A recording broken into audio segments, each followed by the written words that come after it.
Hey guys and gals, Joe here, the guy who really just needs to shoot a little earlier.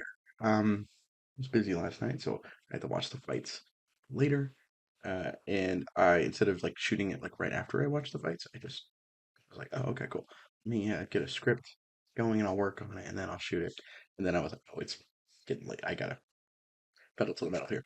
So, main event of this fight night at the Apex. Was it a good fight night?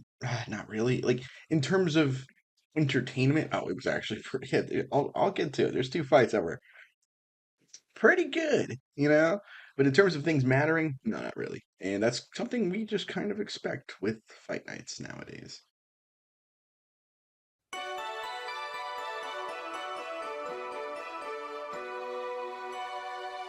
In the main event, we had Tatsuro Taira taking on Hyun Sun Park. So Taira was unbeaten previously. A lot of hype around him. Brandon Royval comes in, and well, he's looking to kind of bounce back. Hyun Sung Park coming in on like what I think it was. Brain says 6 days notice, but it might have been just over a week because I know that they didn't have a fight. I think lined up for him last Friday, I believe. Um, but poor dude just got walked for like 6 minutes. Uh, round two, Tyra takes it back, and he does it again because in the first round he gets a big knockdown. He takes the back, has back control already in the first round. So in the second round, he has it again. From there, good old crank, get that going, and that's the fight.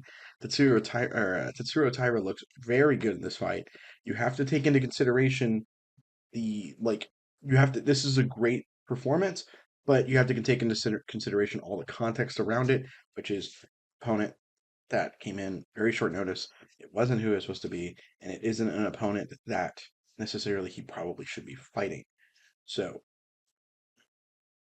I'm not trying to be a Debbie Downer. It just is what it is. And props to Park for stepping up on this notice and bringing it in. I bring this up because Tyra has been saying stuff like, I'm more skilled than Joshua Van and Pantoja. And I think that is a very, I understand where you're coming from in saying that. That said, it's kind of hard to say that when this is your win. Like, great performance, I be on cloud nine, so I understand that. But there's a lot of context going around. There's context this Kane situation. I think a good fight for him though, next up would be Kai Asakura. If Kai Asakura beats Tim Elliott, then because they fight on the 16th, I think. If Kai Asakura beats Tim Elliott, then I think Kyra and Kai Asakura is a pretty good fight. To be like, all right, who's ready to get back into the title picture, kind of thing. Because if Kai wins, he's probably back in the title picture over whenever Tim Elliott. And I think Tyra has shown that, like, hey, I want to stay in the title picture with this win. And I think we'll see. I don't think see that being a bad matchmaking at all.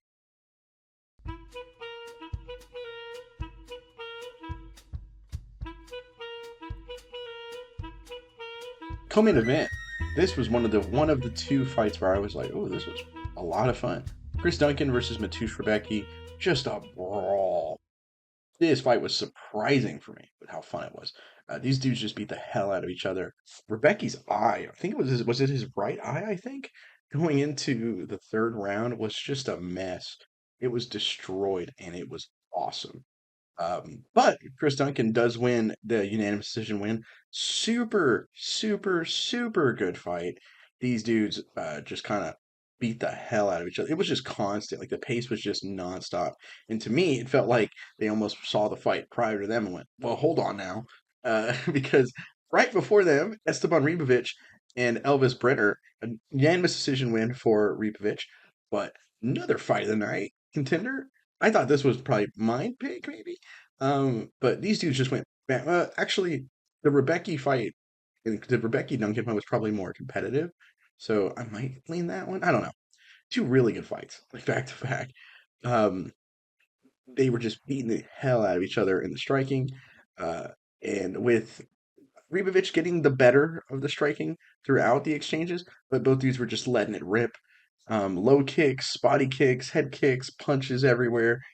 It was sweet. I mean, this card, like I said at the top of the video, this card was not great in terms, not good even in terms of fights that mattered. But this fight and the co-main event with Duncan Rebecki were 100% worth it in terms of entertainment, and sometimes that's okay, I guess. I'm not trying to give the UFC credit here, gosh.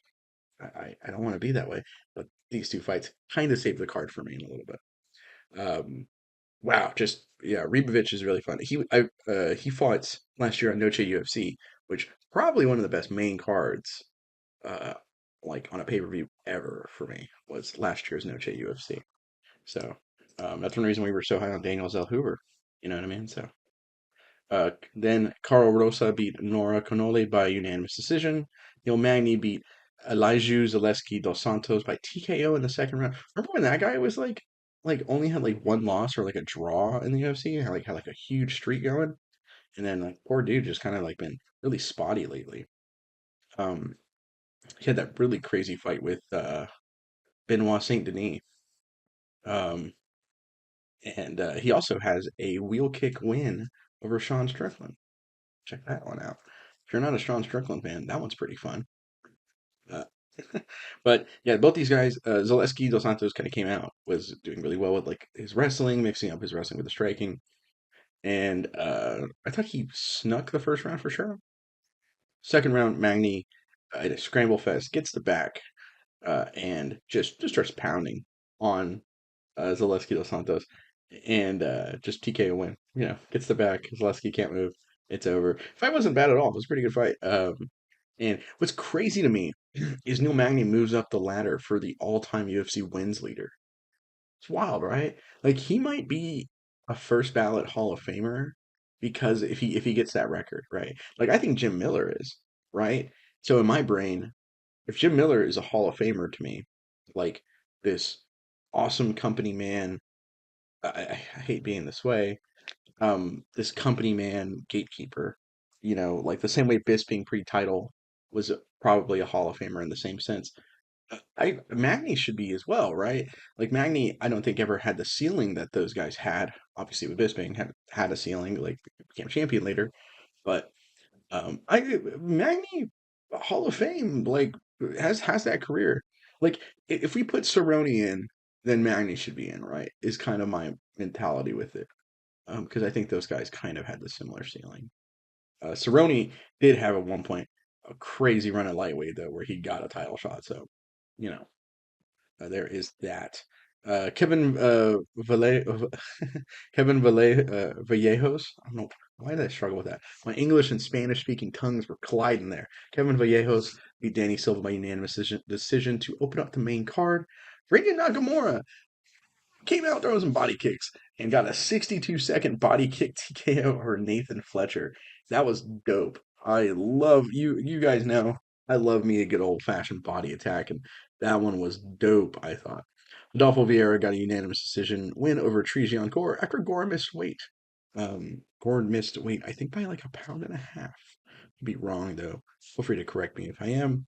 Andre Pulyev beat Nick Klein by TKO in the second round with, once again, a nice little body attack.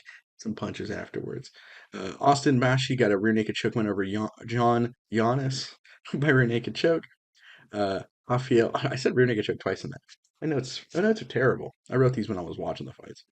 Uh, Rafael Estevam beat Felipe Bunez by unanimous decision. And lastly, Kiera Rodriguez beat Ketlin Souza by split decision in what I would almost call it was a small upset, right? I don't know what the odds were. But I was like, I don't think I've ever seen Piera Rodriguez fight, but I've seen Caitlin Souza fight. So I was like, oh, I remember Caitlin Souza like being kind of spotty, but having some wins for sure in the division. And hey, that's it for me, though, guys.